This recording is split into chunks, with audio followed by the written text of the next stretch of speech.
আমার পাশে দেখতেছেন সাইফুদ্দিন অপূর্ব। সাইফুদ্দিন অপূর্ব হচ্ছে বঙ্গবন্ধুর সৈনিক। ও দীর্ঘ 4 মাস 20 দিন এই সুদখোর মহাজনের ষড়যন্ত্রের শিকার হয়ে জেল খেটে সদ্য মুক্তি পেয়ে আমার কাছে চলে আসছে। তো সাইফুদ্দিন, তুমি জেলে ছিলা, কেমন ছিলা, কি অবস্থায় ছিলা, দেশবাসীকে একটু জানিয়ে দাও তো। নিশ্চয়ই জেলে ভালো থাকার জায়গা না, তারপরেও আল্লাহ আমাকে যখন যেখানে রাখবেন আমি অবশ্যই আল্লাহর কাছে শুকরিয়া করি এবং আমি সেটা মেনে নিয়েছি। আমি জেল এবং হত্যার প্রস্তুতি নিয়েই আমি প্রতিবাদমূলক কথা বলছি, প্রতিবাদ করছি। আমি জানি আমি কাদের বিরুদ্ধে প্রতিবাদ করছি এবং এই বর্তমান যে অবৈধ উপদেষ্টারা বলে যে তারা বাকস্বাধীনতা দিচ্ছে, তাহলে আমাকে কেন গ্রেপ্তার করা হলো? শুধুমাত্র আমি তাদের নোংরামি, তাদের যে অপকর্মগুলা তুলে ধরি সেজন্যই আমি আমার মত প্রকাশ করছি, কিন্তু এটা তাদের ভালো লাগছে না। তো জাতির কাছে প্রশ্ন, আজকে মত প্রকাশের স্বাধীনতা কোথায়? আমার কিন্তু আওয়ামী লীগের কোনো পদ পদবি নাই। আমি কোনোদিন আওয়ামী লীগের মিছিল মিটিংয়েও যাইনি। তবে হ্যাঁ, আমি আমার জীবনের প্রথম ভোটটা আওয়ামী লীগকে দিয়েছি, পরবর্তী ভোটও আওয়ামী লীগকে দিব, ভবিষ্যতে যত ভোট আসবে আমার জীবন আমি ইনশাল্লাহ আওয়ামী লীগকে দিব। 50 বছর যদি আওয়ামী লীগ ক্ষমতায় নাও আসে তবুও আমি আওয়ামী লীগকেই ভোট দিব, কারণ বাংলাদেশের স্বাধীনতা নেতৃত্ব দিয়েছে আওয়ামী লীগ। বাংলাদেশের যত আন্দোলন সংগঠিত হয়েছে, ভাষা আন্দোলন থেকে শুরু করে সব কিছুতে আওয়ামী লীগের নেতৃবৃন্দই জড়িত ছিল।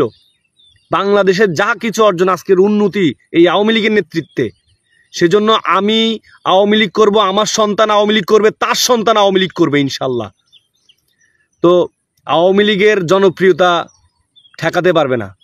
আসলে এই উপদেষ্টাদের কাছে আওয়ামী লীগ নামটা এবং শেখ হাসিনার নামটা একটা বড় ধরনের থ্রেট।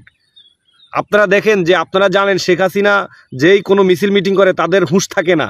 এতেই প্রমাণ হয় তারা কতটা ভীতু, আর আওয়ামী লীগের শক্তিমত্তা সম্পর্কে তাদের ভালো ধারণা আছে।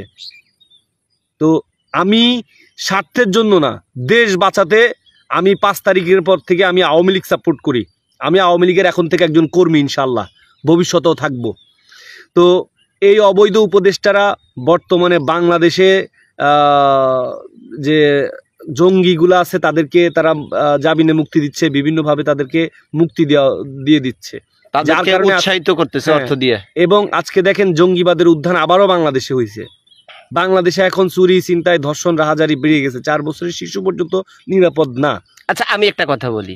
আচ্ছা, আপনারা তো দেখছেন শেখ হাসিনার আমলে যে বঙ্গবন্ধুর মুরালগুলো ছিল সেগুলোরে কাফেরের মূর্তি, তো এগুলো কাফেরের কাজ। শেখ হাসিনা কাফের, শেখ হাসিনা হিন্দু। তো আপনারা কি দেখলেন এবার ঈদে মঙ্গল শোভাযাত্রা?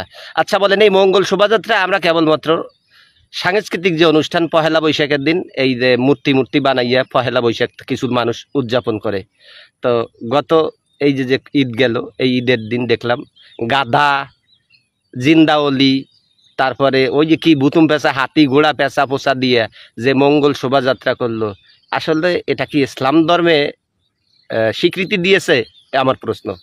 যাই হোক, এখন ইসলাম ধর্মে তো সুদ আল্লাহর সাথে যুদ্ধ করার শামিল বলা হয়েছে।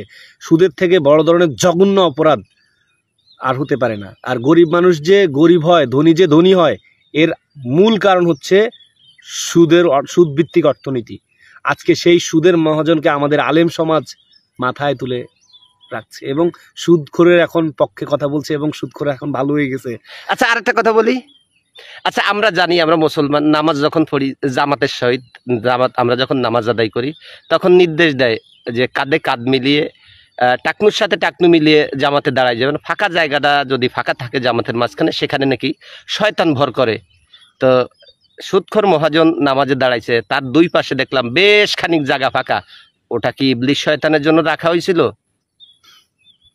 তো যাই হোক, জাতি বুঝতে পারবে ইনশাল্লাহ একদিন। এখন ভাবছে যে ইউনূস সরকার বিভিন্ন দেশে যাচ্ছেন, ধর্ণা দিচ্ছেন, তারা ভাবছে যে উনি উদ্ধার করে ফেলবেন। আন্তর্জাতিক কূটনীতি আসলে এখানে কোনো ব্যক্তি ইমেজের উপর চলে না, এখানে রাষ্ট্রের পারস্পরিক স্বার্থ বিবেচনা করেই হয়।